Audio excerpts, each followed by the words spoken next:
سامعین السلام علیکم۔ حسب وعدہ ہمارے ساتھ آج پروفیسر حمید نسیم رفیع آبادی ہیں، جو سینٹرل یونیورسٹی کشمیر میں پروفیسر کے عہدے پر اور بھی کشمیر یونیورسٹی اور بہت سارے اداروں میں اپنے خدمات انجام دے چکے ہیں۔ آج کی اس پروگرام میں ہم آپ کو ان کے روبرو کریں گے۔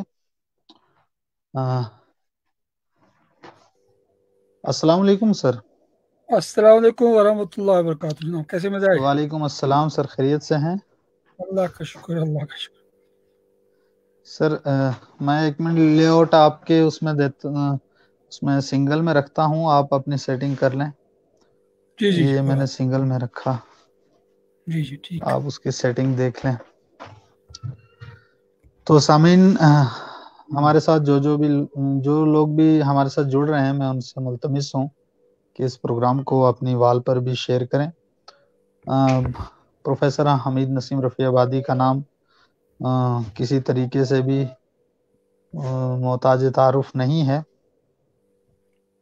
آپ نے اپنی علمی اور سرگرمیوں سے ریاست ہی نہیں بلکہ ملک بھر میں اپنا کام اور اس کام کے وسیلے سے جو خدمات انجام دی ہیں وہ قابل تعریف ہیں، قابل داد ہیں۔ اور آج کی اس عہد میں پروفیسر حمید نسیم رفیع آبادی صاحب ملک بھر میں اپنی ایک پہچان رکھتے ہیں اپنے خاص ڈسکورس کی وجہ سے۔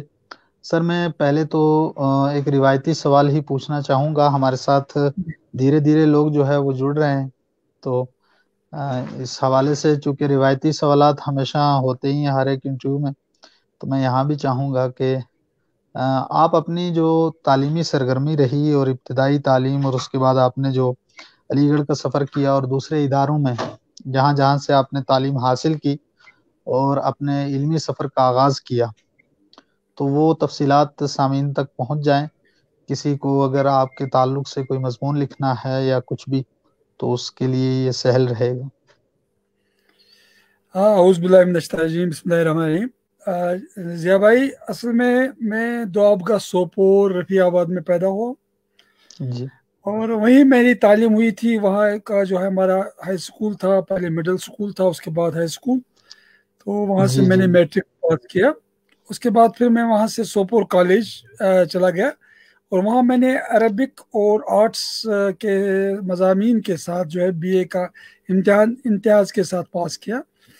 جی، اور ماشاء پھر اللہ۔ وہاں سے میں چاہتا تھا کہ میں کسی دینی مدرسے میں، کسی دارالعلوم میں چلا جاؤں، تو اسی زمانے جی میں مولانا وحید الدین خان صاحب تشریف لائے کشمیر، تو جی ملاقات ہو گئی ان کے ساتھ میری۔ تو میں نے ان سے جی کہا کہ جی میں مولانا جانا چاہتا ہوں کسی دارالعلوم میں، ندوہ وغیرہ دیوبند۔ انہوں نے کہا ندوہ جی بھی مت جاؤ، دیوبند بھی مت جاؤ، آپ عربی اور انگلش پر دسترت حاصل کرو، اور پھر جی آپ کو کوئی جانے کی ضرورت نہیں ہے۔ تو بہرحال میں نے ان جی کی نصیحت پر عمل کیا۔ پھر میں نے علی گڑھ کے لیے اپلائی کیا۔ اس سے جی پہلے میں نے جے این یو کے لیے اپلائی کیا تھا، لیکن اس سال میرا وہاں تقرر جو میرا ایڈمیشن نہیں ہو پایا، تو جی پھر میں علی گڑھ چلا گیا۔ تو علی گڑھ میں نے جو ہے وہاں ادارہ تصنیف ایک بہت ہی علمی اور تحقیقی ادارہ تھا، تو وہاں پر میں نے 2 سال کی تربیت کا ایک کورس اس میں داخلہ لیا۔ تو جی اس کے بعد پھر میں وہاں پر ایم اے عربک میں میرا ایڈمیشن ہو گیا تھا، لیکن میں جی عربی سے فلاسفی کی طرف چلا گیا، اور اچھا، فلاسفی میں نے ٹھیک۔ ایم اے کیا۔ عربی جی پہلے جانتا ہی تھا میں، تو پھر میں عربی میں نے فلاسفی میں ایم اے کیا۔ جی پھر جی وہاں سے ہی میں نے بی ٹی ایچ بھی کیا، ایم ٹی ایچ بھی کیا، تھیولوجی میں بھی ایم اے کیا، جی اور فلاسفی میں بھی ایم اے کیا۔ اور اس کے بعد پھر میں نے وہاں سے پی ایچ ڈی کرنا شروع کیا۔ تو وہاں پر جی زمانے میں ایم پی ہوا کرتا تھا، اور مولانا جی پروفیسر جو ہے نور النبی مرحوم جو تھے میرے استاد تھے اور میرے گائیڈ تھے۔ لیکن اسی بیچ میں جی نے اپلائی کیا وہاں جے این یو کے لیے فلاسفی میں جی ایڈمیشن کے لیے، اور اللہ کا شکر ہے کہ پورے ملک سے جو ہے 15 لوگوں نے اپلائی کیا تھا۔ ان میں سے 2 جی لوگوں کا 7 لوگوں کو بلایا گیا انٹرویو کے لیے، اور 7 میں سے 2 لوگوں کا انتخاب ہوا۔ ان میں ایک میں تھا اچھا، اور ایک جگدیش بھائی تھے، وہ وہاں کے کیرلا کے تھے۔ جی یہ مختصر تعارف ہے۔ جی سر، جیسا کہ آپ کا تعلیمی سفر آپ کی جو بایوگرافی ہے اس میں بھی ملتا ہے بعض جگہوں جی پر، لوگ جہاں سے انٹرسٹڈ ہیں، پڑھنا چاہتے ہیں۔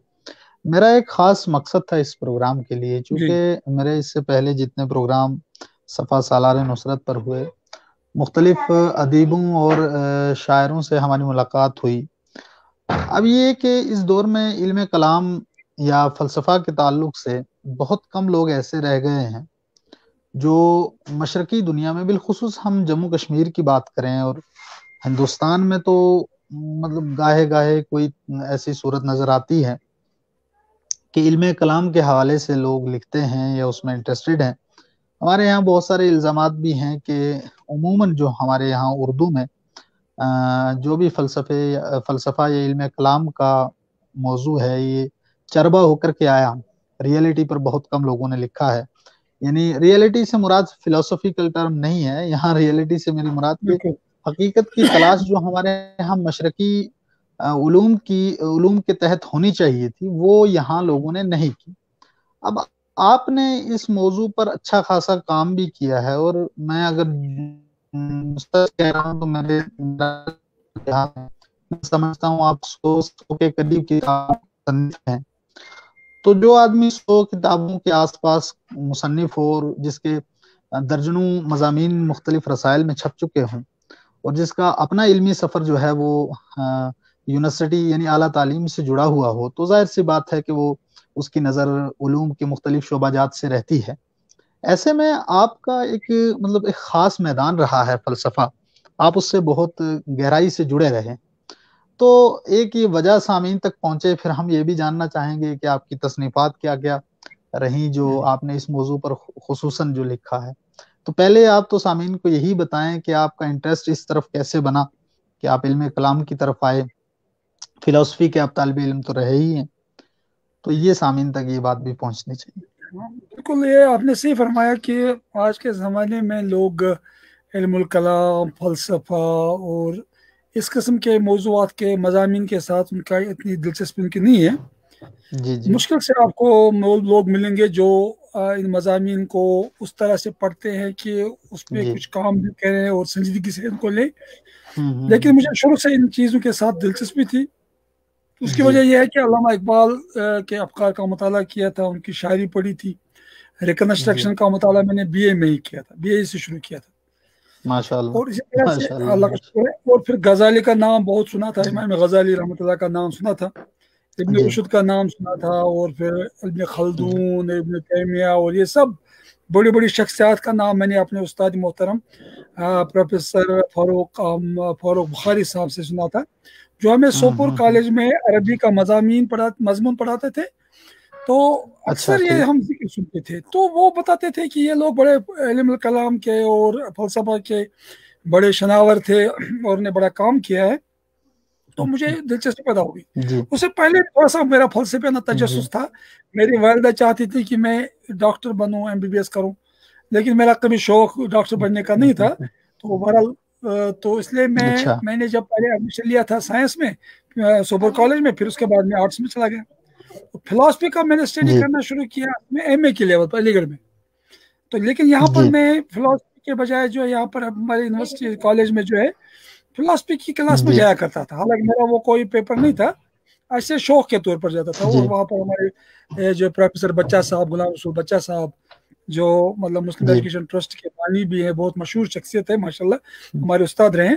تو ان کی جی کلاس اٹینڈ کرتا تھا میں، اور عالی صاحب کی جی کلاس میں، باقی لوگوں کی کلاس میں کرتا، تو وہاں پر فلسفے پر بحثیں ہوتی تھی، تو مجھے بہت اچھا لگتا جی تھا۔ پھر جب میں علی گڑھ چلا گیا جی تو میں نے وہاں پہلے عربی میں داخلہ لیا، اس کے بعد مجھے چونکہ عربی اتنی میں جانتا تھا جو وہاں پڑھاتے تھے، تو پھر میں جی جی فلاسفی میں چلا گیا، تو ہاں بہت ہی شوق پیدا ہو گیا۔ ہاں، یہ اصل میں وجہ اس کی یہ ہوگی۔ اچھا اچھا سر، میں یہ جاننا چاہوں گا کہ مغربی فلسفے میں جدید فلسفیوں، آپ کی وال کو بھی میں دیکھتا رہتا ہوں، حالانکہ وہاں 5,000 لوگ ہو چکے ہیں تو گنجائش کم ہے، بلکہ آپ لیکن میں پھر 5,000 تو پینڈنگ ہے، جی جی 5,000 پینڈنگ ہے، تو تو پھر اللہ کا بھی میں شکر۔ دیکھتا رہتا ہوں کہ وہاں آپ جو ہے وہ کانٹ سے، کبھی ہیگل سے، کبھی مارکس سے سوالیہ رہتے ہیں، اور بالخصوص ذات اور ہستی کے یا وجود کے معنوں میں. تو آج کے دور میں بس سامعین تک ایک یہ بات بھی کہ مغربی فلسفے میں کہ کون سا ایسا فلسفی ہے جس نے آپ کو بہت زیادہ متاثر کیا ہو؟ بہت سارے فلسفی ہے، حالانکہ مغربی فلسفہ جو ہے وہ تو بہرحال میرے دلچسپی کا باعث شروع سے تھا. جی جی جی. لیکن میں تقابلی فلسفے اور تقابلی ادیان میں دلچسپی رکھتا ہوں. میں کہتا ہوں کہ آپ جو ہے کئی طرح کے فلسفوں کو پڑھیے، ایک ہی فلسفہ مت پڑھیے، ورنہ آپ کو کی انڈرسٹینڈنگ چیزوں کے بارے میں سچی رہے گی. تو اس لیے میں نے کمپیریٹو اسٹڈی پہلے سے شروع کیا. ویسے میں امام غزالی اور ویسٹرن فلاسفرز ان پہ میں کام کرا تھا ہمدرد یونیورسٹی. اس میں کانٹ کو بھی میں نے لیا، اور اس کے علاوہ میں نے جو ہے ہیوم کو، ڈیکارٹ کو، اور یہ جو اینسلیم کو بھی، اور پاسکل کو بھی، اور آگسٹائن کو بھی، ایکوناس کو بھی، اور پھر اس کے علاوہ میں نے اور جو آج کے فلسفی ہے ساتر وغیرہ ان کو بھی پڑھا ہے، اور سیریسلی پڑھا ہے ماشاءاللہ. جب میں خاص طور سے جے این یو میں بہت محنت کرتا تھا، فلسفے کی کتابیں پڑھتا تھا. ایک پوری لائبریری مطلب چار ڈالی میں یہ کہوں کہ ہمدرد کی یونیورسٹی کی لائبریری بھی اور واقعی، اور جے این یو کی لائبریری میں بہت مطالعہ کرتا تھا میں، اور علی گڑھ میں بھی، اور ہمدرد کی بھی بڑی اچھی لائبریری ہے ماشاءاللہ، وہاں بھی بہت مطالعہ کیا میں نے. اور میں پہلے برٹرنڈ رسل پہ اور ہیوم پہ کام کر رہا تھا جے این یو میں، اور پھر ڈیکارٹ کی طرف بھی میں گیا، اور پھر مارکس کو میں نے سیریسلی پڑھا ہے، ہیگل کو بھی پڑھا ہے، اور ساتر مجھے بہت اچھا لگا. لیکن کانٹ کو میں ایک لحاظ سے اس لیے اہمیت دیتا ہوں کہ کانٹ کا فلسفہ بڑا متوازن ہے. اس میں عقل، شعور، حس اور وجدان کی بات ہے. اس کے برعکس باقی فلسفیوں کے ہاں صرف یا تو آپ کو ملے گا تجربیت یا عقلیت ملے گی. تو کانٹ کے ہاں یہ دونوں چیزیں ملتی ہیں، اور یہ ہمارے مسلم فلسفے کے ساتھ بہت قربت رکھتی ہے یہ چیز، کیونکہ ہمارا فلسفہ جو ہے مسلم فلسفی یہ بڑا ہی سمجھ لیجیے ہمہ جہت ہے، ہمہ گیر ہے. اور ویسٹرن فلسفی ذرا پیس میل اور فریگمنٹڈ ہے. اس میں آپ کو ایک فلاسفر ملے گا صرف وہ ایکسپیرینس کی بات کرے گا، امپیریسزم کی بات کرے گا. مثلاً کہاں مطلب ہمارے پاس لاک ہے، ہمارے پاس ہوبس ہے، ہمارے پاس ہیوم ہے، وہ کہتے ہیں کہ نالج کا سورس جو ہے وہ صرف انسان کے حواس. اس کے برعکس اگر آپ ڈیکارٹ کو دیکھیں گے، کو دیکھیں گے، وہ کہتے ہیں نہیں عقل ہے. ہمارے ہاں جو ہے چاہے امام غزالی ہو، چاہے ابن سینا ہو، چاہے ابن رشد ہوں، چاہے ابن تیمیہ ہوں، یہ کہتے ہیں کہ علوم کے بہت سارے ذرائع ہیں، صرف ایک ہی نہیں ہے. تو اس میں حواس بھی ہے، اس میں عقل بھی ہے، اس میں وجدان بھی ہے، الہام بھی ہے، اور اس میں وحی بھی ہے. تو مغربی فلسفے کے ہاں یہ چیزیں نہیں ملتی ہیں. کسی حد تک یہ چیز جو ہے کانٹ کے ہاں ملتی ہیں، لیکن مکمل صورت میں نہیں ملتی ہیں، لیکن بہت اچھی پھر بھی بہتر انداز سے ملتی ہیں دوسرے کے مقابلے میں، دوسرے مغربی فلسفے کے مقابلے میں. اس لیے کانٹ مجھے زیادہ قریب نظر آئے، اور ہیوم اور مارکس اس طرح سے مجھے اچھا لگے کہ اس نے جو ہے ایکسپوز کر دیا ہے، جو ایکسپلائٹنگ کلاس تھا ان کو ایکسپوز کر دیا ہے. اور اس کے برعکس جو کانٹ ہے، کانٹ نے عقل کی رسائی اور نارسائی پر بات کی، اور پھر فینومینن کی بات کی ہے. تو یہ بہت ہی اہم موضوعات ہیں، بڑے دلچسپ موضوعات ہیں. پھر اس نے کیٹیگری کی بات کی ہے، کیٹیگریز کی بات کی ہے. پھر اس نے جو ہے ڈائلیکٹیکل ریزن کی بات کی ہے، پریکٹیکل ریزن کی بات کی ہے، اور پیور ریزن کی بات کی ہے. تو یہ بہت ہی انٹرسٹنگ سبجیکٹس پہ کانٹ نے کام کیا. اس لیے کانٹ مجھے اچھا لگا. حالانکہ میں سب سے زیادہ انٹرسٹ لیتا تھا برٹرنڈ رسل میں، کیونکہ برٹرنڈ رسل نے سب کو جمع کیا بہت اچھی طرح سے، اور میں کام بھی کر رہا تھا برٹرنڈ رسل پر. ان کے سب کتابیں میں نے پڑھ لی ہے، تقریباً ایک بھی کتاب ایسی نہیں برٹرنڈ رسل کی جو میں نے نہیں پڑھی ہو. ان کی سائنس پر کتابیں، ان کے فلسفے پر کتابیں، ان کی فزکس پر کتابیں، تو وہ میں نے پڑھ لی ہے. تو اس طرح سے مجھے ان تمام کے ساتھ دلچسپی تھی، لیکن رسل اور کانٹ کے ساتھ خصوصی دلچسپی. جی سر، جی سر، جی بالکل سر. آپ نے بتایا کہ آپ کے لیے جو ہے فلسفے کی دنیا میں مؤثر کن شخصیت رہے. اب میں اس فلسفے میں ہم گفتگو کریں گے، پیغام جو یہ بھی گریتی پر ہے کہ لوگ شخصیت کے بارے میں یہ جاننا چاہتے ہیں کہ انہوں نے خود کیا کام کیا ہے. تو ہمارے سامعین تک آپ کی جو اہم کتابیں ہیں، حالانکہ میں نے پہلے ہی عرض کیا کہ 100 کے آس پاس آپ کی کتابیں صفحہ ہستی پر آ چکی ہیں، لوگ پڑھ رہے ہیں، ادھر ادھر ہیں، مختلف لائبریریوں میں موجود ہیں، اور جو انٹرسٹڈ اسٹوڈنٹس ہیں وہ پڑھتے بھی ہیں. لیکن جو کتابیں خود مصنف کی نظر میں اہم ہیں، بڑی ہیں، وہ آپ کے لیے کون کون سی رہیں، یا آپ جن کتابوں کو سامعین تک ریکمینڈ کریں گے کہ وہ بھی ان کو خریدیں، پڑھیں؟ ویسے تو ہر مصنف جو ہے اپنی ساری کتابوں کو، ساری وہ تو سب بچوں تصنیفات کو کو مانتا جیسے ہی. ایک باپ جو ہے کسی بچے کو چھوٹا یا بڑا یا ایک بد نہیں کہتا ہے، اس کے لیے سب بچے ایک جیسے ہوتے ہیں. اور مجھے یاد آتی ہے قاضی عبدالستار جو بہت ہی مشہور تھے مصنف ماشاءاللہ، اور بہت ہی زبردست اسکالر تھے اردو کے. ان کے پاس میں گیا ایک بار، تو انہوں نے کہا کہ دیکھو میرے بچے پتہ نہیں کہاں کھیل رہے ہوں گے، میرے اصل بچے جو میری کتابیں، تو یہ ہمارے کتابیں ہمیں بہت محبوب ہوتی ہیں، اور یہ تخلیق کرنا کوئی آسان کام نہیں ہوتا ہے. وہی آدمی کسی آدمی کی محنت کی داد دے سکتا ہے جو خود لکھتا ہو، خود مصنف ہو. باتیں تو سب کو کرتے ہیں، اتنا آسان نہیں ہوتا. مطلب یہ جو ہے مطلب خونی جگر کا کام ہوتا ہے لکھنا پڑھنا، اور خاص طور سے لکھنا، تصنیف کرنا کسی چیز کو. اور جب ہم خود لکھنے کی کوشش کریں گے تب ہم کسی کے لکھنے کی قدر کریں گے. ہاں بالکل، پھر اپریسیشن بھی تبھی ملتا ہے. بالکل وہی ملتا ہے. لیکن اللہ کا شکر ہے کہ مطلب اب جو میں نے سب سے پہلے کتاب میں نے لکھی تھی جوانی میں، جب میں بی اے کر رہا تھا، ایک میں نے کتاب لکھی تھی نوجوانوں پر، بی اے کے زمانے میں. تو چھوٹا 16 پیج کا ایک چھوٹی پیج کی کتاب تھی، اور میں سمجھتا تھا میں بڑا مصنف بن گیا ماشاءاللہ. شوق بچپن سے تھا. اور میں بچپن میں کیا کرتا تھا، جب میں بھی مطلب سمجھ لو کہ 7ویں 8ویں جماعت میں تھا، تو میں کاغذ پہ کتابوں کی تصویر بناتا تھا، ان پہ اپنا نام لکھتا تھا کہ مصنف چاہے ہو، یہ پتہ نہیں کیا. یہ ہوتا نا آدمی کو شروع سے کچھ ایسے کچھ ہوتا ہے نا، انسان کے اندر ایک رجحانات ہوتے ہیں ان کے. تو اس کے بعد پھر میں نے ایک کتاب لکھی، وہ ہجرت پہ میں نے لکھی کتاب، ہجرت کا فلسفہ. تو وہ جب ہجری سنہ شروع ہو گیا تھا، تو پھر میں نے وہ جب میں علی گڑھ میں تھا میں نے وہ لکھی. تو اس کا میں نے جو ہے مطلب اصل میں وہ میں نے سبمٹ کی تھی وہاں پر ایم اے کے لیے، تھیولوجی میں. میں جب ایم اے کر رہا تھا علی گڑھ میں، تو ایک پیپر کے طور پر کی تھی میں نے، ایک ڈیزرٹیشن. اچھا ٹھیک. عجیب بات یہ ہے کہ وہ کتاب پھر دیوبند سے چھپی. اس کا نام تھا کہ ہجرت کا اسلام کا فلسفہ ہجرت. ارے میں جینیو آ گیا تھا اور وہ چھپ گئی. تو پھر میں نے اپنے سب دوستوں کو بھیجی. تو اس کا پھر ترجمہ کیا میرے ایک پروفیسر دوست نے، ان کا نام ہے افضل وانی صاحب، انہوں نے ترجمہ اس کا کیا. یہ ترجمہ کشمیری زبان میں ہوا یا پھر انگریزی میں ہوا؟ اردو سے انگریزی میں ہوا. اچھا ٹھیک. تو اس کے پھر وہ اس کے اور ایک اس کی پھر دوسری ایک مطلب جو ہے ایڈیشن آ گیا، وہ دلی سے آیا، کلاسک آرٹ سے پبلش ہو گیا وہ. تو وہ انریچڈ ایڈیشن تھا، اس میں اضافہ تھا. اس کے بعد وہ پاکستان سے بھی چھپ گئی، لاہور سے چھپ گئی. تو وہ ابھی چھپ گئی 4-5 سال پہلے. تو مجھے اچانک معلوم ہوا کہ وہاں سے چھپ گئی.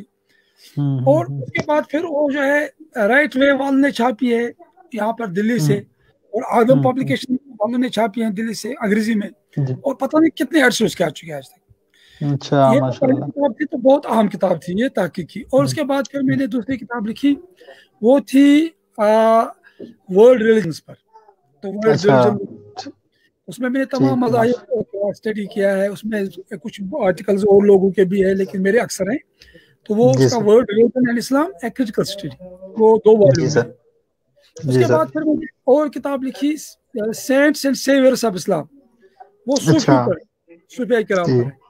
اس میں نے جتنے بڑے بڑے صوفیہ کرام ہیں، مطلب غزالی سے لے کے آج تک، اسے پہلے بھی، اور خاص طور سے معین چشتی رحمۃ اللہ، شاہ اللہ دہلوی، اور سید حمدانی رحمۃ اللہ، شاہ حمدان جو ہمارے کشمیر کے ہیں، اور شیخ نور الدین ولی کشمیر کے جو ہے.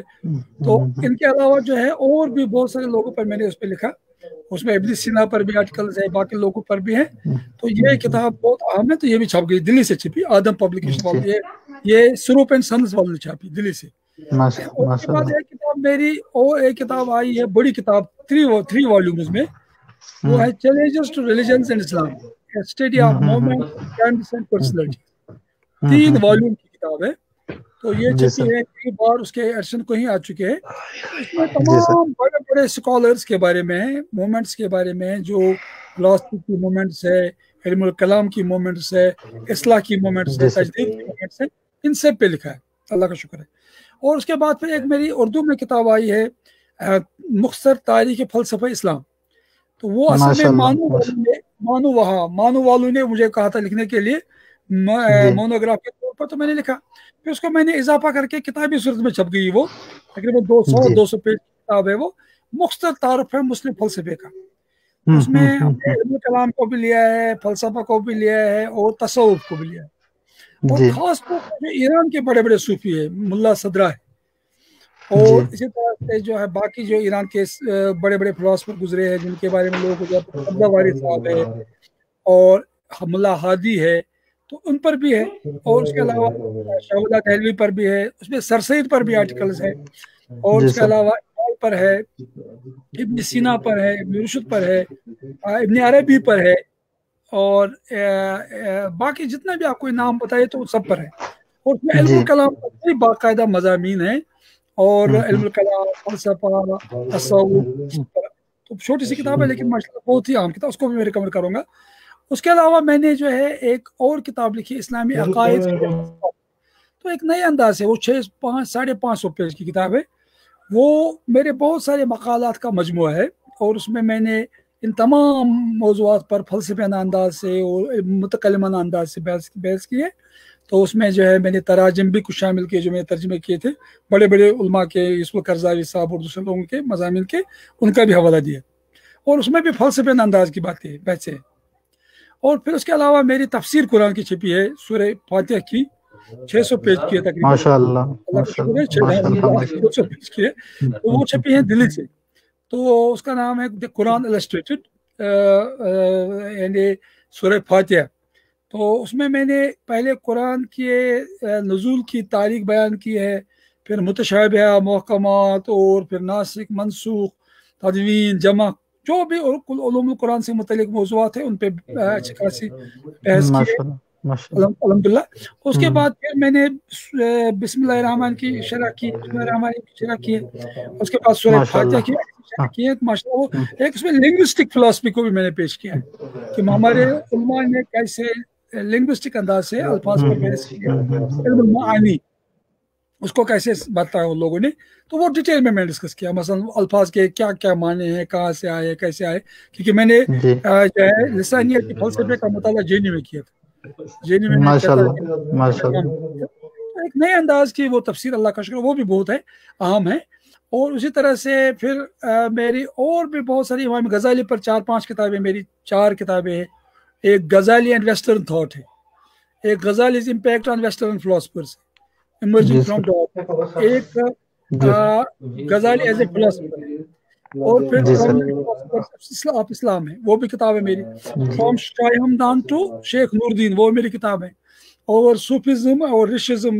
وہ بھی ایک میری کتاب ہے، پھر اسلامک ایپسٹمولوجی، نظر علم، اور پھر اور پھر انٹروڈکشن ٹو مسلم فلاسفی، وہ بھی ایک میری کتاب چھپی ہے یہاں سے کشمیر سے چھپی ہے، تو اور میری اب 4 والیوم پر ایک کتاب آ رہی ہے، ایپاک میکنگ پرسنلٹی آف اسلام، دلی سے چھپ رہی ہے، وہ تقریباً 2000 پیجز پر مشتمل انسائکلوپیڈک کتاب ہے، وہ پورا مطلب کور کر رہی ہے پورے تاریخ کو، اور جتنی بڑی شخصیت اسلام میں گزری ہیں۔ ایک میری بڑی اہم کتاب جو میں ریکمنڈ کروں گا، وہ چھپنے والی ہے جلدی ہی، جی وہ نالج اینڈ پرپز، اس میں دنیا میں اچھا جتنے مذاہب ٹھیک اور سائنس میں جو بھی بات علم کے بارے میں، تعلیم کے بعد، اس کو میں نے ایک جگہ جمع کیا، اور پھر اس جی کو تحقیقی انداز سے جو ہے پیش کیا ہے، وہ کتاب بھی جلدی چھپنے والی ہے، تو وہ بھی جی بہت ساری کتابیں، جیسے آپ نے کثیر کتابیں، تو یہ ساری کتابیں میں نے محنت سے لکھی ہیں، اور میں چاہوں گا کہ ذوق اور شوق کے مطابق لوگ ان کتابوں کو حاصل کر کے پڑھ سکتے ہیں، اور پھر میرا کلام بھی ہے، اردو کلام میرا چھپا ہے، ادائے اظہار اچھا کی تم، تو ماشاء اللہ مطلب نعت ایک بھی مشہور ہے ہمارے ذوق و شوق،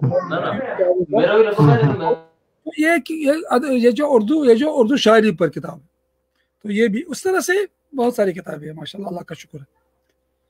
اس میں ایک جمال افغانی کا میں نے ترجمہ بھی کیا ہے، اس کا مقالات جمال جی افغانی سر میں نے ترجمہ کیا ہے اردو میں، وہ بھی چھپا ہے، جی اور جی وہ میں بی اے میں پڑھتا تھا، اس زمانے میں نے اس کا ترجمہ کرنا جی شروع سر کیا عربی سے اردو میں، تو اب چھپ گئی ہے وہ جی سر 5-10 سال پہلے۔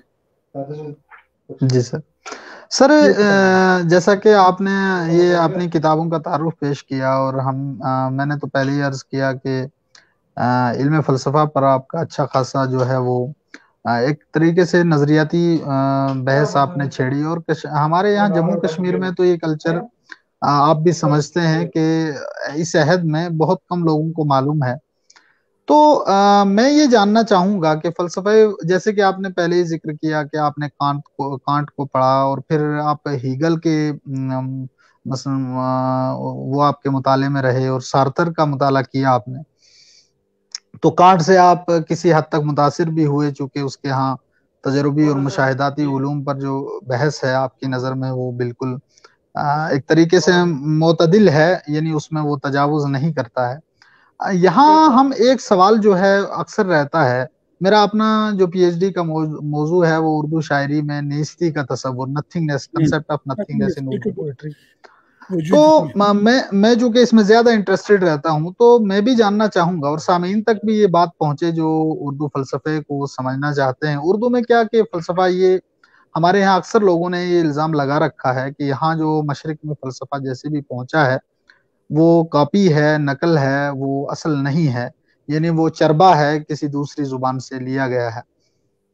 فلسفہ وجودیت جو ہے اس کو، جی سر، آپ اس فلسفہ وجودیت پر ہماری جتنی بھی بحث ہے، سہیل احمد خان صاحب لکھتے ہیں، گوپی چند نارنگ لکھتے ہیں، شمس الرحمن فاروقی لکھتے ہیں، آپ نے بھی اس موضوع پر لکھا ہے. تو میں یہ بھی جاننا چاہوں گا، سامعین تک بھی یہ بات پہنچے کہ علم کلام میں وجودیت کا جو مسئلہ ہے، اس کو مشرقی اور مغربی دونوں مذہب جو خطہ جات ہیں، ان فلسفیوں نے کس طرح مسئلہ وجودیت کو سمجھا ہے، اور آپ اس سے کیا نتائج، کیونکہ آپ مذاہب کے تقابل اور کلام مثلا فلسفیوں کے تقابل کا بھی بالکل ماشاءاللہ شعور ہی نہیں، بلکہ آپ نے وہ پیش بھی کیا ہے. تو آپ کس طرح سمجھتے ہیں وجودیت کے اس پورے فلسفے کو جو ڈسکورس قائم کیا گیا؟ بلکہ ہمارے یہاں تو ہائیڈگر اور دوسرے جو نئے لوگ آئے اس میدان میں، جن کو پوسٹ ماڈرنسٹ بھی کہہ دیا گیا، تو آپ اس فلسفے کی جو جڑیں ہیں ان کو کہاں تک منطبق کرتے ہیں، یا کس طرح اس کو سمجھتے ہیں؟ دونوں، امام غزالی نے بھی اس پر رحمہ اللہ نے لکھا ہے، تو آپ اس پر جو کہنا چاہیں گے تو سامعین کے لیے میرے خیال میں یہ بڑا سود مند رہے گا. اس میں ایک چیز عرض کروں. اب میں نے تو مغربی فلسفے کا ذکر کیا اور اسلامی فلسفے، لیکن میں آپ کو بتاؤں میں نے ہندو فلسفی کا مطالعہ گہرائی کے ساتھ کیا ہے. ماشاءاللہ ماشاءاللہ، یہ تو اور اروبندو گھوش جی ہے اور رادھا کرشنن جی ہے، اسی طرح سے جو یہاں کے ٹیگور ہے، اور پھر وویکانندا ہے، تو ان کو میں نے پڑھا ہے، اور انٹیلیجنس ڈائلاگ اور انٹرفیس ڈائلاگ پر کام کیا ہے، اور میں باقاعدہ کنوینر بھی ہوں اس کا، فورم فار انٹیلیجنس انڈرسٹینڈنگ. تو یہ میں ماشاءاللہ ماشاءاللہ ماشاءاللہ، اور مجھے خوشی اس بات کی ہے، اللہ کا شکر ہے، کہ یہاں پر جو ہندوستان میں یا برصغیر میں ہم کہیں گے کہ برصغیر ہند و پاک، جب یہ ایک زمانے میں، مطلب جو بالکل تقسیم سے پہلے کی میں بات کر رہا ہوں، تو اس وقت جہاں سے ایسے فلسفی پیدا ہوئے کہ انہوں نے جو ہے اپنے فلسفے کو دنیا میں پہنچا دیا. بعض لوگ کہتے ہیں کہ یہ جو وجودیت کا فلسفہ ہے یہ اصل میں ویدانت سے بڑا متاثر ہے، اور بعض لوگ کہتے ہیں کہ یہ جو ہمارے مولا رومی سے متاثر ہے، ملا صدرہ سے متاثر ہے. اور یہ بات میں نہیں کہتا ہوں، سید حسین نصر جیسے لوگ کہتے ہیں، اتنے بڑے پائے کے اسکالر ہے. اور یہ ڈاکٹر علی شریف نے بھی کہا ہے، علی شریف جو ایران کے بڑے مشہور تھے، کہ یہ تو مشرق سے انہوں نے حاصل کیا ہے، مغرب لوگوں نے یہ فلسفہ. اور بدقسمتی مغرب کی یہ ہے کہ وہ اعتراف نہیں کرتے کہ ہم نے کہاں سے لیا، اس کے برعکس ہم اعتراف کرتے ہیں کہ ہم نے وہاں سے لیا، یہاں سے لیا. اور آپ دیکھیے موضوعات جو وجودیت میں ہیں، فلسفے وجودیت میں، ایگزسٹنشلزم میں ہیں، وہ ملتے جلتے ہیں فقہ کے مضامین کے ساتھ. نیستی کا تصور اپنے آپ نے بتایا، یا عدم کا تصور آپ نے بتایا. یہ تو جو اب عربی نے ڈسکس کیا ہے، یہ مولانا رومی نے ڈسکس کیا ہے، یہ اروبندو گھوش نے ڈسکس کیا ہے، اور یہ جو ہے شنکرا نے ڈسکس کیا ہے ویدانتا میں، اور باقی اور لوگوں نے بھی اس کو ڈسکس کیا ہے. تو اس لیے اگر آپ کہیں گے کہ یہ چربا تو نہیں ہے، اصل میں یہ اپنی دریافت ہے. ہم جب ان علوم کو پڑھتے ہیں تو کہیں نہ کہیں ہم ان کو مطابقت دینے کے لیے کوشش کرتے ہیں اپنے ماحول کے ساتھ. تو کوئی مشترک ہوتی ہے، تو اسی لیے تو آپ اس کو پڑھتے ہیں نا. لگتا ہے کہ یہ اپنے میں ہے، کچھ ایسے موضوعات پر بھی بات کرتے ہیں جن پہ ہم کرتے رہتے ہیں باتیں، تو جی اس لیے بالکل میں بالکل. کہنا چاہتا ہوں کہ یہ کہنا کہ یہ چربا ایسا نہیں ہے. جب بھی کوئی جی. فلسفہ دنیا میں پیدا ہوتا ہے تو اس کو جو لوگ اخذ کرتے ہیں تو وہ اپنے حساب سے اخذ کریں گے. جی سر. مثلا آپ فار ایگزامپل کوئی چیز خریدتے ہیں بازار سے, آپ اپنے لیے اس کو فٹ کرتے ہیں نا, آپ بازار کے حساب سے فٹ اس کو نہیں کرتے. آپ کی جو بالکل اپنا بالکل. قد جو ہے, آپ کا سائز جو ہے, آپ کا شوق جو ہے, پسند جو ہے, ایسے جب فلسفہ کوئی دنیا میں ابھرتا ہے, اس کو جب کوئی اپناتا ہے, پڑھتا ہے, لکھتا ہے, اس کو آگے بڑھاتا ہے, ترویج دیتا ہے, تو وہ اپنے حساب سے کرتا ہے نا. یہ کہنا کہ نہیں وہ چربا جو ہاں بالکل ہے تو بالکل ہر چیز چربا ہی ہے. بالکل درست. تو اس لیے میرے خیال میں یہ کہنا صحیح نہیں ہے. ٹھیک ہے, آپ نے گوپی چند نارائن صاحب کا نام لیا, آپ نے باقی لوگ اسلم صاحب کا نام لیا, باقی لوگوں کا نام لیا, لیکن میں یہ عرض کروں کہ پرابلم یہ تھوڑا سا اردو کی بات میں یہ عرض کروں کہ ابھی جس حد تک ہمیں مطالعہ کرنے کے بعد ان چیزوں کو سامنے لانا چاہیے تھا, اتنا مطالعہ نہیں کرتے. اوکے, ہاں ہاں ہاں بالکل. تراجم سے فائدہ اٹھاتے, تراجم ہاں سے ہاں ہاں بالکل. یہ چیزیں حاصل نہیں ہوتی جب تک آپ اوریجنل لینگویج میں نہیں پڑھیں گے, اوریجنل نہیں پڑھیں گے بالکل. اس زبان سے جس میں پہلے یہ ترجمہ ہوئی. مثلا آپ نے کوئی جرمن زبان کی کوئی کتاب انگریزی میں ترجمہ ہوئی, وہ آپ نے پڑھی, پھر اس کا ترجمہ اردو میں ہوا, کشمیری میں ہوا, کسی اور زبان میں ہوا, آپ نے وہ ترجمہ پڑھا, وہ تو ترجمہ در ترجمہ ہو گیا نا, وہ چیز سامنے نہیں آتی ہے. اس لیے جب تک آپ ظاہر صاحب. اخذ نہیں کریں گے, مثلا ہم نے جے میں پڑھا ہے فلسفہ مارکس سے, اب یہاں جی. لوگ پڑھتے ہیں اردو سے, فارسی سے, ان کو وہ سمجھ میں نہیں آتا ہے. ہم نے اساتذہ سے پڑھا ہے, درجن پڑھا ہے, اور ہمیں سمجھ میں آتا ہے اصل میں کیا ہے, مغز کیا ہے اس کا. استاد کے بغیر تو آدمی سمجھ نہیں پاتا ان چیزوں کو, کتاب بھی بالکل کافی نہیں بالکل. ہوتی, اور ترجمہ جی تو بالکل ناکافی ہوتا ہے. تو اس لیے میں یہ بالکل. کہنا چاہتا ہوں کہ کبھی کبھی مجھے ایسا لگتا ہے, میں مطلب حالانکہ میں ملتا رہتا تھا وہاں پر دلی میں, جب میں تھا میں اکثر پروگرام کرتا تھا, جب بھی سیمینار ہوتے تھے غالب اکیڈمی میں, ایوان غالب میں, اکثر میں جاتا تھا, اردو اکیڈمی وغیرہ میں.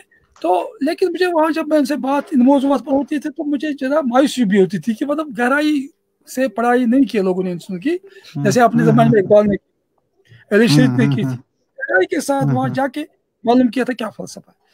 اردو میں بالکل. ابھی اتنا اچھا کام نہیں ہوا, معاف کر گیا مجھے ان موضوعات پر. اور ہاں تھوڑا بالکل وحید اختر صاحب جو تھے, مولانا پروفیسر وحید اختر صاحب, جو علی گڑھ میں پروفیسر تھے فلسفی کے, انہوں نے بڑا اچھا کام کیا تھا اس موضوع, وہ جانتے تھے, جی فلسفے کے آدمی تھے. ایسے بالکل. ہی کچھ اور لوگوں نے بھی کیا, میں نے کہا تھا وحید اشرت صاحب نے بھی کیا تھا پہلے, انہوں نے اقبال کی میٹافزک پر کام کیا تھا.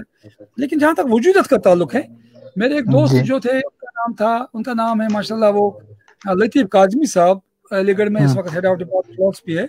تو انہوں نے اسی موضوع پر کام کیا تھا, اقبال اور ساتر کی وجود, تو اچھا کام کیا فلسفی میں کیا, انگریزی میں ہے وہ. تو میرا ایک مضمون ہے علی شریفی اور ساتر کی وجودت پر تنقیدی نظر. تو میں نے ماشاء علی اللہ. شریفی کی تنقید کی تھی ساتر پر, تو اس کا اردو میں چھپا ہے میرا مضمون, تو ڈیٹیل مضمون ہے, 35 پیج کا ہے. تو وہ ہے, لیکن اس طرح جس طرح سے کام ہونا چاہیے تھا ابھی اس طرح نہیں ہوا ہے. لیکن یہ موضوعات جو ہے مختلف ہے, فلسفہ میں, تصوف میں اور وجودیت میں, اور یہ جی ہمارے جی مذاہب میں بھی یہ موضوعات ڈسکس ہوتے ہیں. اس لیے یہ جی صرف سر. مغرب کے نہیں بلکہ مشرق کے بھی یہ موضوع. جی سر. ہاں بالکل بالکل, یہ ظاہر سی بات ہے. بلکہ میں یہ بھی یہاں جاننا چاہوں گا, لگے ہاتھوں آپ چونکہ اس موضوع پر آئی گئے ہیں, تو ایک دو باتیں اور بھی سامنے آ جی جائیں. ضرور. آپ نے فرمایا, اور بالکل میں اس بات سے اتفاق رکھتا ہوں, پروفیسر شافی قدوئی صاحب کا نام آپ نے ماشاءاللہ سنا ہوگا. جی جی تو انہوں نے بھی اس موضوع پر بحث کی کہ بھائی جو دوسری زبانوں سے جو موضوعات منتقل ہو کر کے ہماری زبان میں آ رہے ہیں یا کسی دوسری زبان میں جا رہے ہیں, اور پھر وہ ترجمہ در ترجمہ ہو کر کے لفظوں کی اپنی ایک جان ختم ہو جاتی ہے, ان کی ایک اپنی روح, جو سانسیں ان لفظوں میں موجود ہوتی ہیں, وہ بالکل ختم ہو جاتی ہیں, اور اس کے بعد معنی برآمد کرنے کے لائق نہیں رہ جاتے وہی لفظ, جنہیں کہ اس اوریجنل ٹیکسٹ میں دیکھنا چاہیے, اور وہاں جا کر کے ان کی روح کو پہچان لینا چاہیے.